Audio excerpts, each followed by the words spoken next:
बिस्मिल्लाहिर्रहमानिर्रहीम। ये हमारे पास मैथमेटिक्स क्लास 5 की है और इसका जो हमारे पास चैप्टर नंबर 7 था ज्योमेट्री का, ये हमारे पास रह गया था।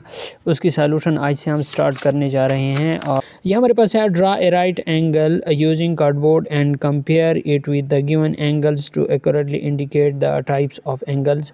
यहाँ में ये हमारे पास कौन से टाइप्स ऑफ एंगल हैं। पहले एंगल्स किसे कहते हैं, तो मैं आप लोगों को एंगल्स का बता देता हूँ कि हमारे पास एंगल्स कौन सी चीज़ होती है और एंगल्स की तारीफ़ क्या है।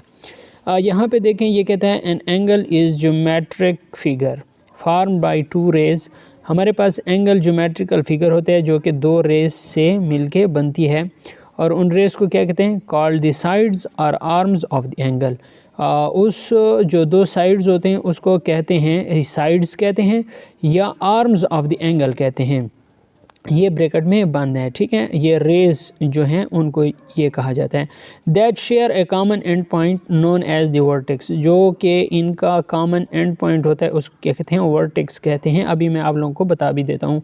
And angle are typically measure in degree. Angle को हम किस में मेजर करते हैं, डिग्री में मेजर करते हैं।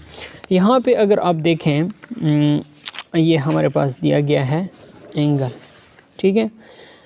तो इसका जो वर्टेक्स पॉइंट है, बिल्कुल वर्टेक्स किसे कहते हैं, इस पॉइंट को कहते हैं जो इसका सेंटर होता है, ठीक है। इसके दो रेज हैं, एक ये रे आ गया, एक ये रे आ गई है, ठीक है। तो इस रेज के दरमियान हमारे पास क्या बन रही है, एंगल बन रही है, ठीक है। और ये एंगल के दो साइड्स हैं, एक ये और एक ये। इसको रे भी कहते हैं या आर्म्स ऑफ द एंगल भी कहते हैं या साइड्स ऑफ द एंगल भी कहते हैं, ठीक है। मज़ीद इन्होंने यहाँ पे हमारे पास इधर से लेके इधर तक ये एक और एंगल ड्रा किया और इस सीधी एंगल को हम स्ट्रेट एंगल कहते हैं और ये हमारे पास 180 डिग्री के बराबर होते हैं। मज़ीद इन्होंने यहाँ से लेके और यहाँ तक ये लाए हैं तो ये हमारे पास रिफ्लेक्स एंगल होता है, ठीक है। मज़ीद अगर आप इस वीडियो को आखिर तक देखेंगे तो आपको मज़ीद समझ में आ जाएगा।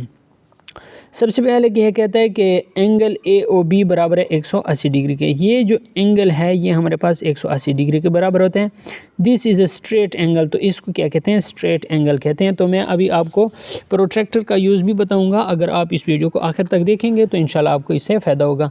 This angle M, angle A O B greater than 180 degree but smaller than a complete rotation which is 360 degree, such angle are called reflex angle। ये जो एंगल है, ठीक है, बी ए ओ बी, ठीक है, ए ओ बी, ये जो angle है ये हमारे पास 210 डिग्री के बराबर होता है और जो 180 से बड़ा होता है और 360 से छोटा होता है तो वो हमारे पास रिफ्लेक्स एंगल होता है।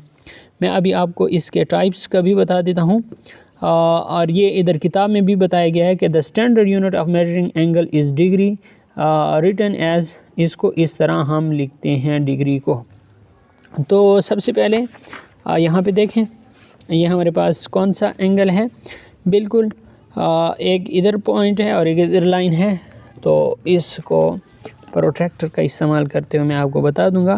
प्रोट्रैक्टर के अंदर वाली हिंद से आप लोगों ने गिनने हैं। बिल्कुल दरमियान में आपने ये जो लाइन है ये इस लाइन के ऊपर रख लेनी है और वो ऊपर वाली लाइन इधर। तो ये हमारे पास कितना है, 10, 20, 30, 40, 50, 60, 70, 80, 90, ठीक है। ये 90 पे आ जाता है और जो 90 डिग्री का एंगल होता है उसको हम राइट एंगल कहते हैं। इधर मैं आपको बता देता हूँ टाइप्स ऑफ एंगल कौन से होते हैं। एक्यूट एंगल वो होता है an angle that measure less than 90 degree, जो 90 डिग्री से कम होता है उसको हम कहते हैं एक्यूट एंगल। मिसाल के तौर पर 30 डिग्री हो गया, 45 डिग्री हो गया एंड सो ऑन, ठीक है। 0 से बड़ा होगा और किसे 90 से छोटा होगा। यहाँ पे इसकी एग्जांपल भी ले लें, ये देखें यहाँ से लेके यहाँ तक हमारे पास जो डिग्री होती है 90 डिग्री के बराबर होते हैं, वो राइट एंगल होते हैं। एक्यूट एंगल कौन सा होता है, 0 से बड़ा होता है जबकि 90 से छोटा होता है। 0 से बड़ा, 90 से छोटा, इसको हम कहते हैं एक्यूट एंगल। बात की समझ आ रही है। जो बिल्कुल 90 डिग्री पे होता है सीधा, उसको हम कहते हैं राइट एंगल। कौन सा एंगल, राइट एंगल। तो ये जो पहला है हमारे पास, ये हमारे पास है राइट एंगल। इसे क्या लिखना है, राइट एंगल।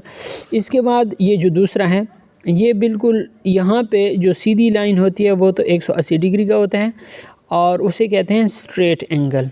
यहाँ पे अगर आप देखें तो राइट एंगल तो 90 डिग्री का होता है और ऑब्ट्यूज एंगल क्या होते हैं? An angle greater than 90 degree but less than 180 degree. 180 से छोटा और 90 से बड़े को हम ऑब्ट्यूज एंगल कहते हैं। तो यहाँ पे देखें ऑब्ट्यूज एंगल हमारे पास कौन सा है? ये वाला है, ठीक है। इसके नीचे लिख लें ऑब्ट्यूज एंगल। और ये हमारे पास हो गया एक्यूट एंगल, क्योंकि ये 0 से बड़ा है और 90 से छोटा है, क्योंकि 90 डिग्री तो यहाँ पे आते हैं और ये 90 से छोटा है, तो ये एक्यूट एंगल हो गया। ये ऑब्ट्यूज एंगल हो गया, क्यों? क्योंकि ये 90 से बड़ा है और 180 से छोटा है। और ये बिल्कुल स्ट्रेट लाइन है, तो स्ट्रेट लाइन वाले एंगल को हम कहते हैं स्ट्रेट लाइन स्ट्रेट एंगल। ये अगर आप यहाँ पे देखें इसकी तारीफ़, तो ये हमारे पास an angle exactly equal to 180 degree, example straight line. ये जो स्ट्रेट लाइन है इसके ऊपर जो एंगल बनता है ये हमारे पास 180 डिग्री के बराबर होता है और इसको हम कहते हैं स्ट्रेट एंगल। रिफ्लेक्स एंगल कौन सा होता है? An angle greater than 180 degree but less than 360 degree. जो एंगल हमारे पास 180 डिग्री से बड़ा होता है, मिसाल के तौर पर ये जो एंगल है ये 180 डिग्री से बड़ा है और 360 डिग्री से छोटा है, तो इसको हम कहते हैं reflex angle. In A, B, C, D और E की समझ तो आ गई होगी। क्वेश्चन नंबर 2 कहता है